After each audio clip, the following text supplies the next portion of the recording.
Namaskar दोस्तों. So in previous lecture we study about the second step up to third step to adding manure and fertilizer crop production steps. Okay. Now we discuss about what are the advantages of manure. So manure के आपका advantages क्या हैं?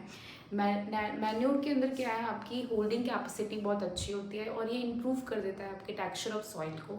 और एक आपका क्या है, ये क्या करता है, सॉइल को पोरस बना देता है, जिसकी वजह से आपका इजीली जो गैस का एक्सचेंज है वो इजीली आपका टेक प्लेस कर पाता है. That is about your manure. अगर हम बात करें, अगर आपको ऐड नहीं करने आपको मैन्योर और फर्टिलाइजर, तो एक सिंपल मेथड है.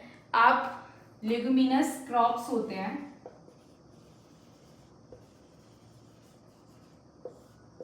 लेगुमिनस क्रॉप्स आप यूज करें, प्लांटिंग करें लेगुमिनस क्रॉप को अपनी फील्ड में. तो इससे क्या होगा, इन क्रॉप्स को जैसे पल्सेस हो गई, पल्सेस है आपका, पल्सेस हो गया, पी हो गया, बिन हो गया, पी चना हो गया, जो आपका क्या होता है बेंगल ग्राम बोलते हैं जिसे. इन सारी क्रॉप्स को अगर आप जहाँ पे आपकी फील्ड है वहाँ पे ग्रो कर रहे हैं, तो लिग्यूमिनस जो क्रॉप्स होती हैं उनका क्या है, वो फिक्स करते हैं नाइट्रोजन फिक्सेशन. नाइट्रोजन होता है, नाइट्रोजन फिक्सेशन करते हैं, जो प्रोवाइड कराते हैं क्रॉप्स को. तो कोई भी इससे क्या होता है, आपकी क्रॉप्स को सारे न्यूट्रिएंट्स प्रोवाइड हो जाते हैं. तो अगर आप क्रॉप्स ग्रो कर रहे हैं तो उसी जगह पे अगर ल्यूमिनस क्रॉप आप ग्रो कर देते हैं तो वो क्या करेगी, फिक्स करेगी एटमॉस्फेरिक नाइट्रोजन, जो आपके सॉइल की फर्टिलिटी को इम्प्रूव करेगा. और जो उसमें जो भी नाइट्रोजन बच जाएगा, आपका जो क्रॉप आपने लगाई है वो यूज़ कर लेगी. और इससे क्या को केमिकल वगैरह भी यूज़ करने नहीं पड़ेंगे आपको अपनी क्रॉप को ग्रो करने के लिए. ओके. सो अब हम बात करते हैं नेक्स्ट आपका क्रॉप रोटेशन. क्रॉप रोटेशन मतलब क्या है, आपको नाम से ही समझ आ रहा है. क्रॉप रोटेशन, हम क्रॉप को लगाएं फील्ड में. फर्टिलिटी ऑफ सॉइल किससे इंप्रूव हो सकती है, क्रॉप रोटेशन से. हम एक ही जगह पे एक ही फील्ड के अंदर दो क्रॉप्स लगाएं, लेग्यूमिनस भी और नॉन लेग्यूमिनस भी, अल्टरनेट लगाएं उस मेथड्स को, उसको क्या कहते हैं, क्रॉप रोटेशन. ऐसा प्रोसेस, ऐसी प्रैक्टिस जिसके अंदर दो तरीके की क्रॉप्स को हम ग्रो कर रहे हैं अल्टरनेट, जैसे आपने ये लगाई दूसरी अल्टरनेट तो वो क्या कहलाती है, आपकी क्रॉप रोटेशन. ओके. अल्टरनेट आप ग्रो करें तो इससे क्या होगा, अगर आप luminous, leguminous and non leguminous crops को लगा रहे हैं और अल्टरनेट लगाएं, तो लिग्यूमिनस क्रॉप जो होगी उसका क्या वो है, वो फिक्स करती है नाइट्रोजन, जो बाकी रेस्ट होगा वो नॉन लिग्यूमिनस यूज करें. इससे क्या है, आपको कोई भी ऐड नहीं करने पड़ेंगे मैन्योर फर्टिलाइजर्स अपने क्रॉप को ग्रो करने के लिए. Okay. So I hope you understand up to this. Rotation of crop का क्या एग्जाम्पल है, रोटेशन ऑफ क्रॉप क्या करेगी, इंप्रूव करेगी फर्टिलिटी ऑफ सॉइल और क्या करेगी, नाइट्रोजन प्रोवाइड कराएगी और इंक्रीज करेगी प्रोडक्शन ऑफ फूड ग्रेन में, और बहुत सारा नाइट्रोजनस जो फर्टिलाइजर्स हैं उनको सेव करेगी. इसीलिए ज़्यादा से ज़्यादा लिग्यूमिनस क्रॉप को ग्रो करें, जिससे क्या है, आपको नाइट्रोजन फिक्स इजीली हो जाएगी, जिससे आपको कोई भी नाइट्रोजनस फर्टिलाइजर्स ऐड नहीं करने पड़ेंगे सॉइल के अंदर अपनी क्रॉप को ग्रो करने के लिए. अब नेक्स्ट हम बात करते हैं आपका थर्ड मेथड. सेकेंड आपका क्या था, सेकेंड आपका सोइंग था, थर्ड मैन्योर. फोर्थ की बात करते हैं. Fourth is your irrigation. अब आपको पता है, आपने सॉइल बीज डाल दिया, ये सारे मैन्योर भी डाल दिए, फर्टिलाइजर भी डाल दिया अपनी क्रॉप में, पर अगर आप पानी नहीं सप्लाई करेंगे, फोर्थ है आपका इरिगेशन, पानी नहीं सप्लाई करेंगे, the supply of water in the field to grow a crop, that is called irrigation. अगर आप supplying of water to a crop plant in the field, that is your irrigation. It is very necessary to supply the water for the plant to grow in the field. So irrigation आपके करने की क्या method है, irrigation आपके दो method से होता है. आपका इरिगेशन आपके ज्यादा भी आपको पानी नहीं सप्लाई करना है, एक सफिशिएंट अमाउंट में कि सॉइल को आपका मॉइस्चर मिल जाए और वो एक हेल्दी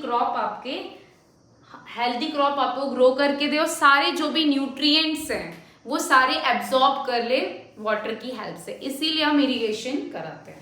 अब हम बात करेंगे कौन से फैक्टर अफेक्ट करते हैं इरिगेशन रिक्वायरमेंट है। First is your nature of crop, nature of soil and your third is your season. Nature of crop में हम कह सकते हैं हर एक क्रॉप का क्या है, स्पेसिफिक अमाउंट ऑफ वाटर चाहिए सबको वेरियस स्टेज है ग्रो करने के लिए, पकने के लिए। किसी में क्या है, हर एक क्रॉप का क्या है अलग है, किसी को तो ज्यादा मात्रा में पानी चाहिए, किसी को कम मात्रा में, but that is about nature of your water. जैसे पैडी क्रॉप है वो ट्रांसप्लांट हो जाती है स्टैंडिंग वाटर में, और हम अगर कुछ क्रॉप्स की बात करें वीट, ये इनको कोई वाटर की रिक्वायरमेंट नहीं है, बहुत ही लेस वाटर की रिक्वायरमेंट है ये इजीली। अब जैसे वीट की बात करें तो वीट को भी क्या है प्लगिंग चाहिए और ये at the time of grain आपका हो जाता है। इरिगेशन कब चाहिए, कुछ दिनों के टाइम चाहिए, कुछ दिनों बाद। अब नेक्स्ट हम बात करते हैं नेचर ऑफ सॉइल की। क्रॉप की तो बात कर ली, हर एक क्रॉप का क्या है अलग है। सॉइल में क्या है, दो टाइप के सॉइल है, सैंडी सॉइल। सैंडी सॉइल में क्या होगा, अगर हम अपनी फसल सैंडी सॉइल के अंदर लगा रहे तो वहां पे बहुत ही अमाउंट में आपका पानी रिक्वायर्ड होगा। अगर हम बात करें क्ले सॉइल की, तो क्ले सॉइल में क्या है आपका लेस वाटर रिक्वायर होगा, क्योंकि आपकी जो सैंडी सॉइल होता है वो आपका क्या होता है, बहुत ही मिट्टी क्या होती है आपकी ज्यादा सॉफ्ट नहीं होती है, बहुत ही क्या होती है ऊबड़ खाबड़ सी, हम हार्ड बोल सकते हैं जो सॉइल होता है। बट आपकी इरिगेशन की फ्रीक्वेंसी क्ले सॉइल में ज्यादा है as comparison to sandy soil. Poor watery आपके पास जो सैंडी सॉइल है उसके अंदर एब्जॉर्प्शन पावर भी क्या है कम है, होल्डिंग कैपेसिटी भी कम है। क्ले सॉइल में क्या होती है ज्यादा, इसलिए हम क्ले सॉइल को यूज करना चाहिए क्योंकि वहां पे वाटर होल्डिंग कैपेसिटी आपकी ज्यादा है। So that is about the nature of soil. अब हम सीजन की बात करें तो इरिगेशन ज्यादा, अगर हम इरिगेशन जो है फ्रीक्वेंसी ऑफ जब वाटर की सबसे ज्यादा हम सीजन कौन से में यूज करते हैं, समर सीजन में, क्योंकि वहां हॉट डे होते हैं और वहां पे रेट ऑफ इवेपोरेशन आपका ज्यादा होता है सॉइल से, तो इसलिए लीव ऑफ जो भी प्लांट्स है क्रॉप प्लांट्स वो इंक्रीज हो जाता है, रेट ऑफ इवेपोरेशन आपका इंक्रीज हो जाता है समर्स में एज कंपेरिजन टू आपका कोल्डर एरिया में क्या होता है फ्रीक्वेंसी ऑफ इरिगेशन की कम हो जाती है। समर्स में रेट ऑफ इवेपोरेशन ज्यादा होता है इसलिए वाटर का सप्लाई ज्यादा चाहिए। Okay, that is about your season. अब हम बात करते हैं, ये तो आपका था इरिगेशन के फैक्टर्स कौन कौन से हैं मैंने आपको बता दिए। अब हम बात करेंगे कौन कौन से मेथड्स हैं जिससे हम पानी सप्लाई कर सकते हैं। फर्स्ट है आपका ट्रेडिशनल मेथड जो है मोट, जिसे हम क्या कहते हैं पुलिंग सिस्टम, जिसे हम क्या कहते हैं पुलिंग सिस्टम। सेकेंड है आपका चेन पंप,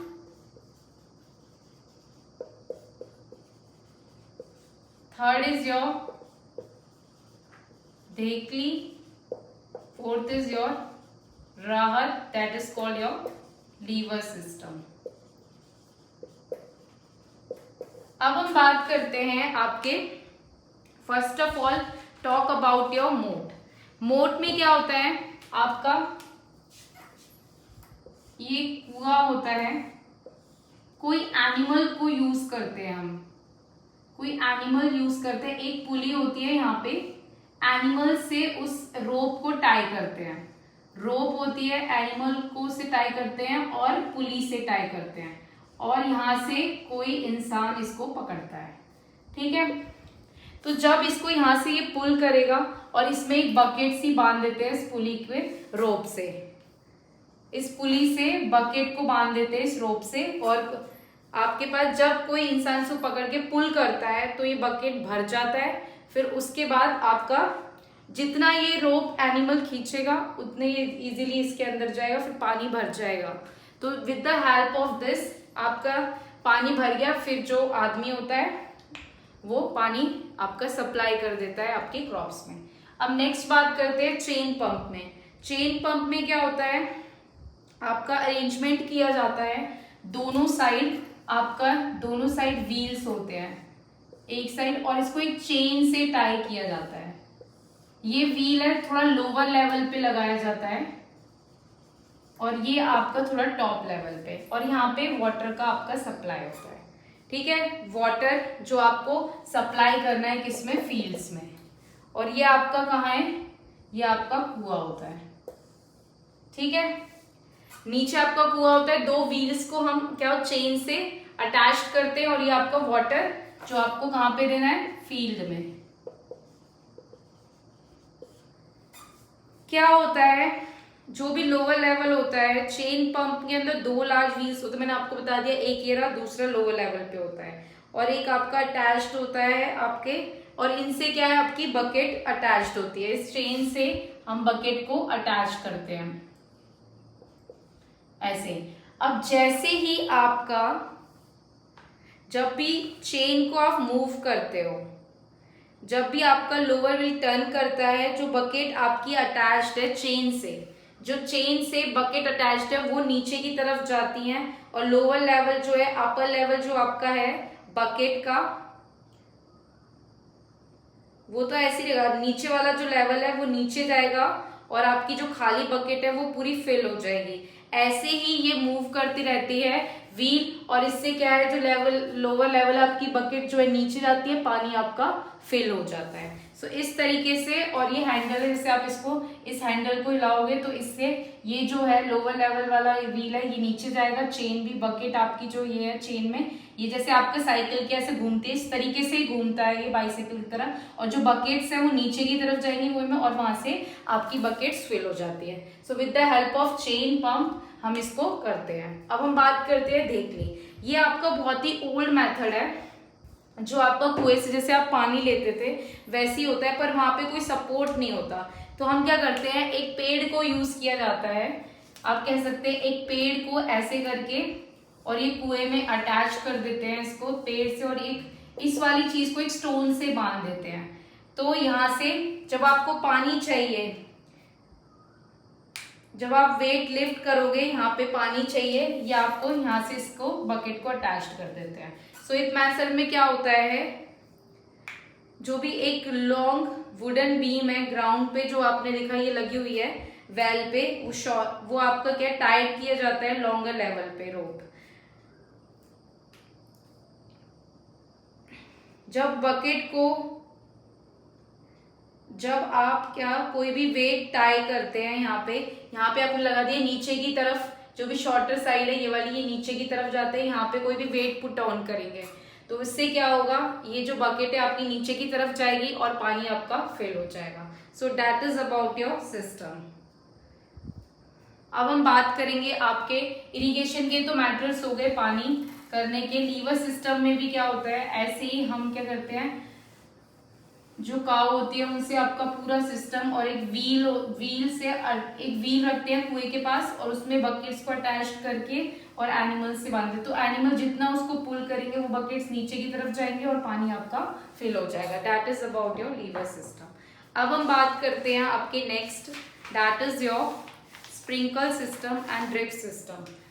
इरिगेशन के दो मेथड हैं, first is your sprinkle system, second is drip system.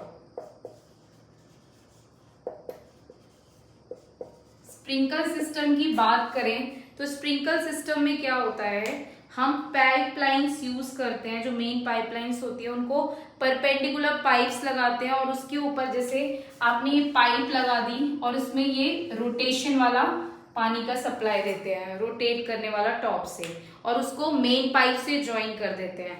जब भी वाटर आपका ट्यूबवेल से फ्लो किया जाता है तो जो भी मेन पाइपलाइन है वो प्रेशर में आती है और वो रोटेट करने लग जाती है, और सारे जो क्रॉप से इसमें से पानी निकलता है, रोटेट करती है तो इसमें से इस तरीके से पानी निकलता है और आपके क्रॉप्स में चला जाता है। So that is about your sprinkle method. अब हम बात करेंगे ड्रिप सिस्टम में क्या होता है। ड्रिप सिस्टम एक ऐसा सिस्टम है जिसके अंदर हम क्या, नेटवर्क है आपका नैरो पाइप्स का, जिसके अंदर स्मॉल होल्स होते हैं छोटे छोटे। जब वाटर फ्लो होता है नैरो पाइप से वो आपके ड्रॉप बाय ड्रॉप क्रॉप्स को मिलता है। तो उस मेथड को हम क्या कहते हैं, आपके ड्रिप सिस्टम। इसके अंदर ही बेस्ट टेक्निक है अच्छे से पानी देने के लिए और वाटर एब्जॉर्ब इजीली हो जाता है आपके रूट्स में। तो ड्रिप सिस्टम प्रोवाइड कराता है वाटर प्लांट्स को easily, drop by drop, water भी वेस्ट नहीं होता है। ये मिनिमाइज करता है यूज ऑफ वाटर और लॉस ऑफ वाटर कुछ नहीं होता। और जो एबिलिटी ऑफ वाटर कह सकते हैं पुअर है, पर बहुत ज़्यादा यूजफुल है और इजीली आपका वाटर एब्जॉर्ब किया जाता है प्लांट्स के लिए। So that is about your irrigation के दो सिस्टम। अब हम बात करते हैं कुछ ऐसे प्लांट्स होते हैं, आपके बोल सकते हैं अनवांटेड प्लांट, जो हमें रिक्वायर नहीं होते। जब हम अपनी फसल उगाते हैं तो उसके साथ कुछ अनवांटेड प्लांट्स आपके ग्रो हो जाते हैं। उन प्लांट्स को कहते हैं वीड्स। क्या बोलते हैं? वीड्स। फिर उन प्लांट्स को हटाने के लिए हम क्या यूज करते हैं? केमिकल्स यूज करते हैं। केमिकल जो यूज किया जाता है उस केमिकल को कहते हैं वीडिसाइड्स। कौन सा? एक तो दो मेथड है। एक तो उसको हम रिमूव कर सकते हैं खुरपा से, ठीक है, खुरपा आपको इसको कहते हैं, ट्रॉवल से कर सकते हैं, हैंड से कर सकते हैं खींच के उन प्लांट्स को जो आपके अनवांटेड है। और मैंने आपको बताया जो रिमूव करने के लिए जो मेथड कौन सा है यूज किया जाता है, जो स्प्रे यूज होता है केमिकल जो डिस्ट्रॉय करता है वीड्स को, उसे कहते हैं वीडिसाइड्स केमिकल। जैसे आपका 2,4-D MCPA, ये आपके क्या है 2,4-D और D MCPA, ये आपके केमिकल वीडिसाइड्स हैं जो आपके यूज किए जाते हैं अनवांटेड प्लांट्स को रिमूव करने के लिए। अब हम बात करते हैं next, your step is harvesting. जब आपकी पूरी फसल तैयार हो गई, इरिगेशन हो गया, सब कुछ हो गया, लास्ट स्टेप आता है हार्वेस्टिंग। इसमें क्या करते हैं, आप अपनी फसल को काट के एक जगह पे रख लेते हैं इकट्ठा करके। जो कटिंग और गैदरिंग है फसल्स की, that is called harvesting. Okay, फिर उस मेथड, इसमें क्या करते हैं, आपने काट के फसल्स को रख लिए, फिर आपका एक मेथड हम यूज करते हैं, उसको अच्छे से साफ करके बीट करके क्रॉप्स को, और उसमें से ग्रेन्स जो अलग करते हैं, the method in which we beating the crops and separate the grains, that is called your threshing. उस मेथड को क्या कहते हैं? थ्रेशिंग।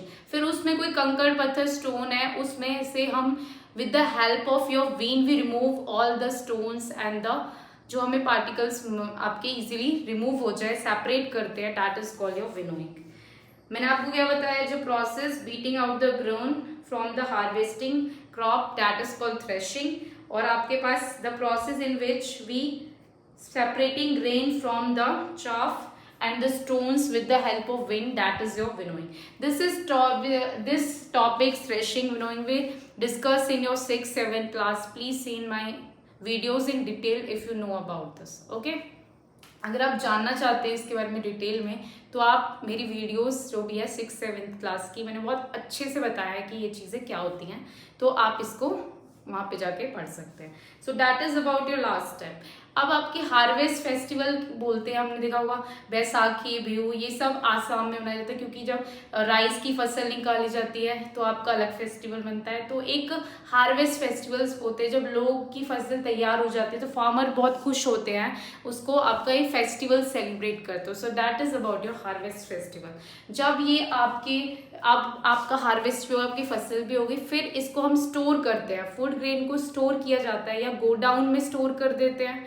और एक आजकल हमारे पास कौन से, एक तो मैंने आपको बता दिया गोडाउन या गनी बैग्स। गोडाउन में हम गनी बैग्स में स्टोर करके रख देते हैं, जो आपके बोरी के बैग्स होते हैं उसमें स्टोर करके रख देते हैं। और एक आजकल आ गए हैं गनी सिलॉस। गनी सिलॉस क्या होते हैं? ये कंटेनर्स होते हैं जिसके अंदर हम स्टोर करते हैं, कंटेनर बनाए जाते हैं, जो आपके जो भी फूड ग्रेन है, आपका वीट है, गेहूं, इसको हमारे इजीली स्टोर करते, अच्छे से प्रोटेक्ट करके रखते हैं आपके माइक्रोब से और इंसेक्ट से। ग्रेन सिलॉस, सॉरी इसको क्या बोलते हैं? ग्रेन सिलॉस। ग्रेन सिलॉस कंटेनर्स होते हैं जो आपके प्रोटेक्ट करके रखते हैं माइक्रोब्स, और ये आपके बहुत बड़े कंटेनर्स होते हैं जो आपके यूज किए जाते हैं। So that is about your last is your storage of food grain. अब हम बात करते हैं आपकी your last topic of this chapter. आपको पता है आपको फूड एनिमल्स से मिलता है, मिल्क और प्लांट्स से आपको कुछ खाने को मिलता है। अब हम बात करेंगे, कुछ ऐसे होता है अब हम बात करेंगे एनिमल हस्बेंड्री की। आपने देखा होगा जैसे ही क्रॉप को अपनी रिक्वायरमेंट के हिसाब से हर चीज प्रोवाइड चाहिए। आपने देखा होगा हर एक क्रॉप को प्रॉपर सॉइल चाहिए, मैन्योर चाहिए, इरिगेशन चाहिए, वीडीसाइड्स को रिमूव करना है, हर एक क्रॉप का अलग है। ऐसे ही एनिमल्स के अंदर क्या है, अपनी ओन, हर एक की क्या है, अपनी ओन नीड है, हर एक का खाना अलग है, और शेल्टर, हेल्थ केयर सबका क्या है, अलग है। सो जिस ब्रांच के अंदर, ऐसा ब्रांच एग्रीकल्चर का जिसके अंदर हम डील करते हैं, जिसके अंदर ऐसा ब्रांच एग्रीकल्चर है जिसमें हम डील करते हैं एनिमल की फीडिंग, उनका पालन पोषण, ब्रीडिंग, उनको शेल्टर प्रोवाइड कराना, उनका हेल्थ केयर करना, वो क्या कहलाता है आपका एनिमल हस्बेंड्री।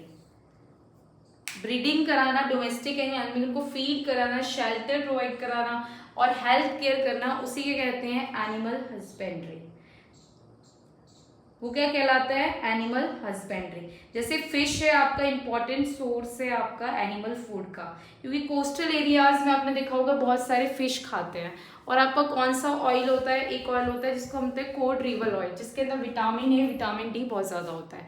तो मैंने आपको बता दिया एनिमल हस्बेंड्री क्या है, ऐसा ब्रांच एग्रीकल्चर का जहाँ पे हम एनिमल की रिक्वायरमेंट का ख्याल रखते हैं, उस चीज़ को कहते हैं animal husbandry. Okay, so that is about all the chapter, that is your crop production and management.